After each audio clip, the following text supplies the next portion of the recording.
Salut! Est-ce que tu veux découvrir l'essentiel des règles du jeu Le Cortège en moins de 2 minutes? C'est parti! Le cortège est un jeu d'affrontement tactique où les services policiers et les manifestants s'affrontent à coups de pichenette pour atteindre leur objectif. Le joueur qui incarne le compte-pouvoir s'installe côté cortège et gagne la confrontation s'il réussit soit à envoyer 3 de ses palets rouges dans le bâtiment, soit s'il réussit à faire basculer l'opinion publique totalement de son côté. Le joueur qui contrôle le pouvoir l'emporte lui s'il réussit à capturer tous les dissidents.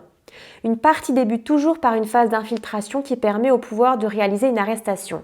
Ensuite, après une mise en place où chaque joueur place à tour de rôle une unité dans sa zone de départ, les joueurs vont réaliser à leur tour une pichenette sur l'une de leurs unités. Seul l'éventuel pouvoir de l'unité jouée est actif.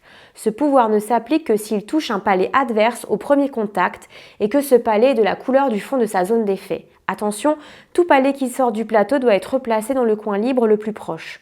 Vous trouverez dans le cortège 4 effets en tout: défausser l'unité adverse, bloquer l'utilisation de l'unité pour un tour, augmenter ou diminuer la jauge d'opinion. Les joueurs jouent ainsi jusqu'à ce qu'une condition de fin de partie se déclenche ou qu'il n'est plus possible d'en réaliser une. On conserve alors l'état de la partie grâce aux anneaux de marquage. Les joueurs changent de côté et effectuent une deuxième manche. Ce n'est qu'à la fin de la deuxième manche que la victoire revient à celui qui a envoyé le plus de jetons rouges dans le bâtiment. En cas d'égalité, on vérifie la piste d'opinion, puis celle de la piste d'arrestation, et si encore égalité, il n'y a plus qu'à rejouer.